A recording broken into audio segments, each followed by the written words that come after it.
up? What up? What up? Welcome to the session. You in the session with Cess, and we talking Dubz today. Well, the preseason is upon us. I've been waiting. Listen, I've been waiting. I don't know if y'all as excited as me, but we got the Dubs finna get down, and as y'all know, Clay is my favorite. We got F and Stephen. We got some changes. We got CP3 in the building. Draymond is, of course, in the building. He's hurt right now, but still gonna be a very big part of this mix. Looney's back. We added some folks. And today is the day we're going to officially kick this preseason off and see where we at right now.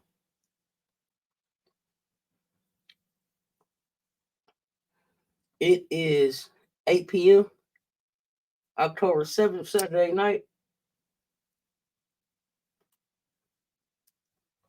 We're going to be tip it off in about 30 minutes, 8:30. A little bum. We don't have no Draymond. Of course, he's out with the ankle injury. LeBron's out. Austin's out. LeBron probably is, he's, I wouldn't call it load managing. I mean, I just think he's earned the right to not to have to keep coming to so many preseason games to be able to, I guess in a way it's load managing, being able to make sure that he has his body ready for when the games really count.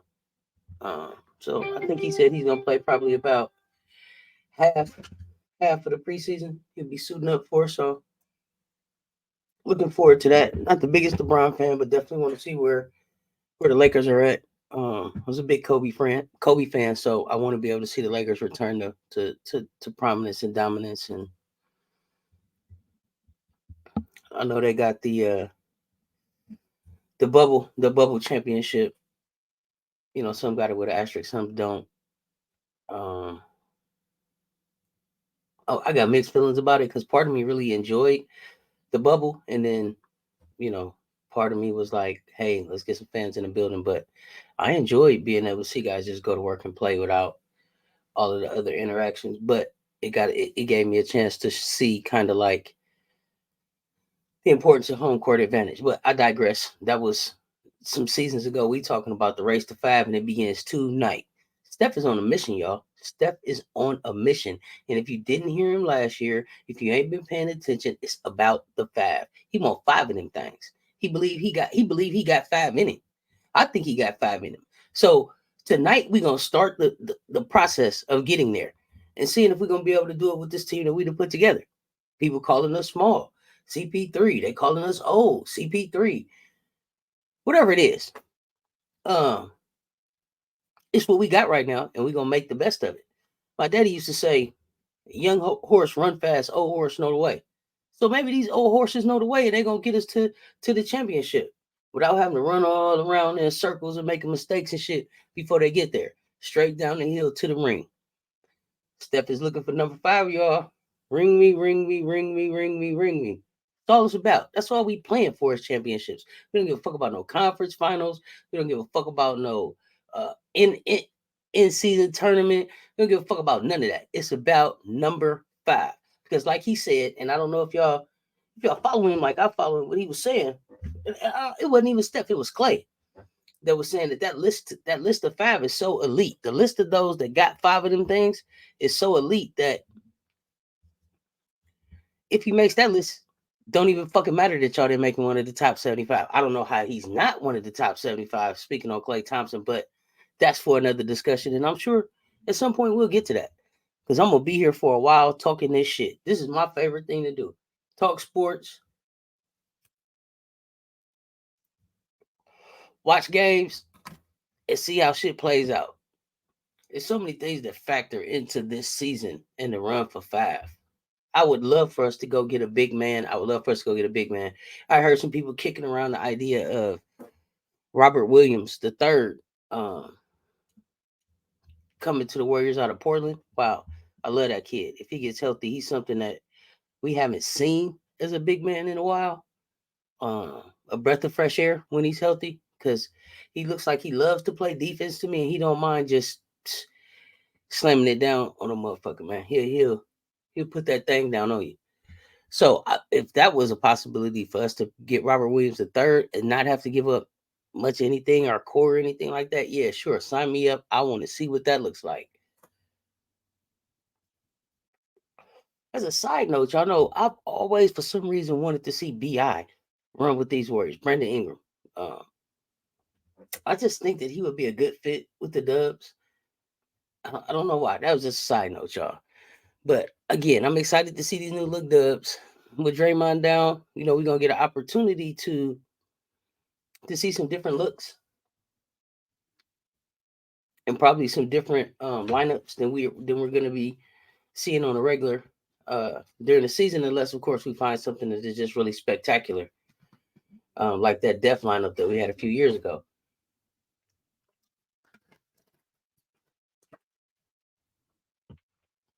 So tonight, I think as of tonight, they were saying the starting lineup is like Steph, Clay, A Dub, Looney, and then CP. And I'm guessing that that's pretty much going to be the lineup, with the exception of probably swapping Draymond for Looney. I heard Looney talking about all the different roles that he's played on the team. So coming off the bench probably won't be a big deal for him. He's done it before. I love Looney because Looney is just about, what do you need me to do? I'm gonna roll my sleeves up and do it. You need me to rebound. You need me to play 82 games. You need me to score. You need me to block. You need me to take up space. He's down to do whatever it takes to get to the dub. And that's the type of guy I want on my team. That's the type of guy I want in the foxhole with me. That's the type of person you want in the trenches when it get thick in the playoffs. You can always count on Loon. He's been a calming factor, a steadying factor. Um, in some situations, from a defensive and rebounding standpoint, much kind of like what Andre Iguodala used to do when he would come in and settle the team, running the point sometime, bringing the ball up. I don't know that we have any real positions in basketball anymore that we need to refer to people as specific positions, because I think right now just got ballers. The NBA is just a league of ballers, and people are just maximizing their skill sets in the best parts of the floor that they can, and I'm loving that. I'm loving that it's positionless basketball now, and it's really more about the movement and the spacing and um, shooting accuracy, but also defensive skill set. You know, defensive tenaciousness.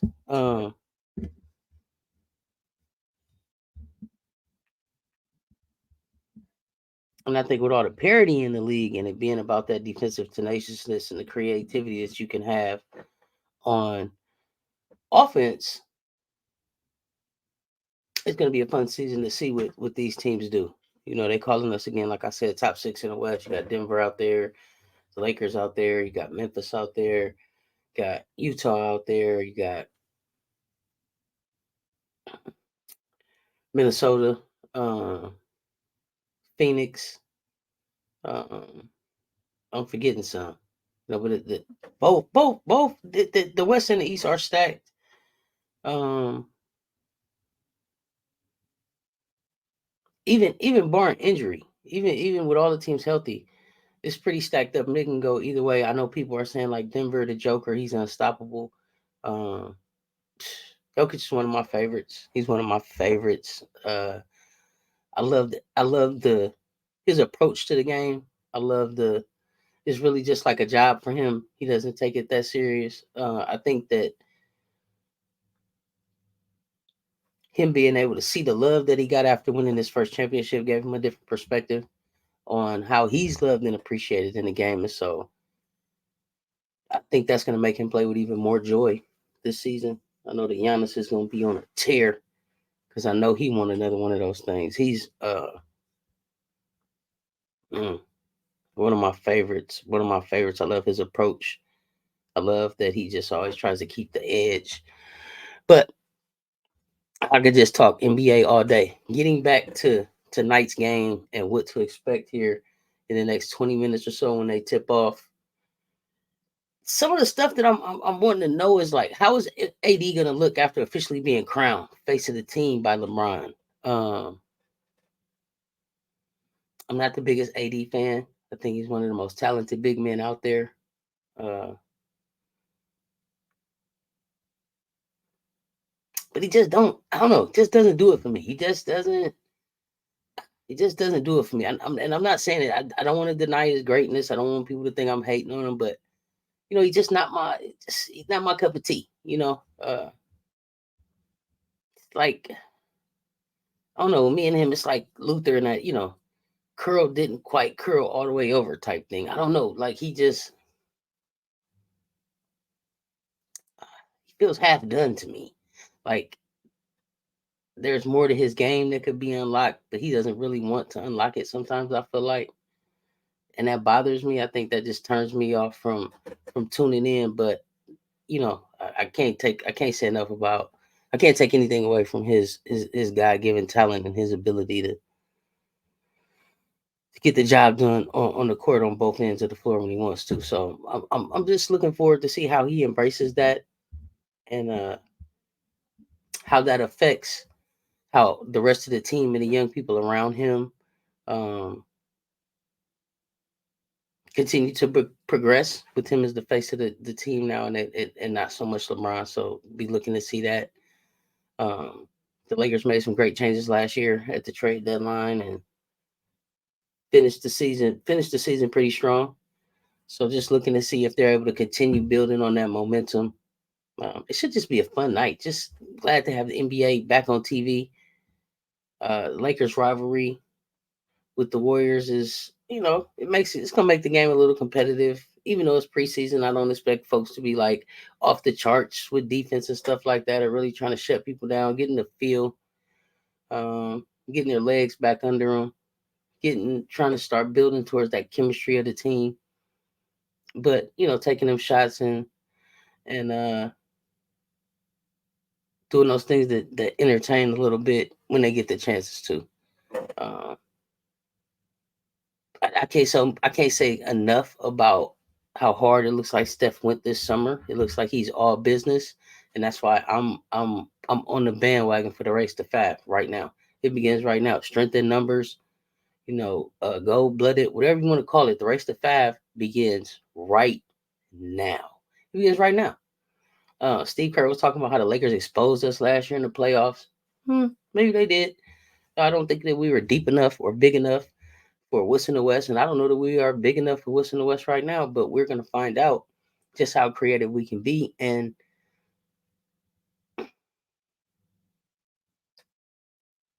understanding that it's a real cerebral approach that the Warriors are taking, and they're trying to outthink people, and they're trying to outsmart people with the way that they attack the game, with the way that they attack.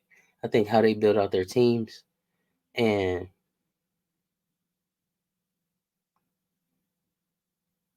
if we don't get no bigs and we stay the size we are, I expect us to run teams to death. You better chase. You're gonna be chasing Steph. Chris is up here at the ball just dribbling, and Steph is running off screen. Clay is moving. I told y'all, A-Dub will bust y'all ass from the three. Draymond made an effort to really show us again that he could score. Um, so if we don't get no bigs, I expect us to run people to death, and I expect us to have some bigs bent over like old school, holding their shorts. If you can play ball, you know what I'm talking about. You have to hold your shorts for a second and get that deep breath in before you squeeze the water bottle and take a little drink down. That tired. Steph's cardio is ridiculous anyway. So if it's just that, if we're gonna David and Goliath it, and we're gonna be the little man on the field, we're gonna be running for our lives, and it's gonna be quick shot after quick shot after quick shot because them quick releases coming off the Splash Brothers. And I hate that it's just I hate that this is it's gonna have to be like this because I know that you know you can make it mysteries. It can get on a roller coaster, ebbs and flows sometimes. When you're hot, you're hot. When you're not. But it's the Splash Brothers, and it's gonna be exciting. It's gonna be exciting. It's gonna be exciting. The one concern I have is that even though we're running these big guys on the offensive side of the ball, what are we gonna do on the defensive side of the ball? I don't know that we have enough athleticism to overcome the size difference that we have. I mean, GP the second GP, are you with me? Hey, listen, he got bunnies. I don't question him going up and trying to block a shot or dunk on a nigga. He don't give a fuck. And I love that defensive tenacity that he brings. And I hope that that's rubbing off on everybody. Yeah, Jonathan Kuminga, he's pretty athletic. Um, Moses proved to be a good young defender, a good wing defender, and I'm believing that the growth in those areas continued over the summer, so we should see continued improvement on, on both sides of the ball from Moses. Although he'll go shoot a three on your ass too. So I got an idea of what it looks like, and now I just want to see if I'm right. You know what I mean? So I'm gonna get out of here and get ready for this this game to tip off here in the next 15 minutes. If you like the dub, if you love the dubs like I love the dubs, and it's the type of content that you into, go ahead and hit that subscribe button for me. Hit the notifications, like, share, tell your friends, and let's talk about it soon. Stay tuned. Talk soon. Sessions with Cess out.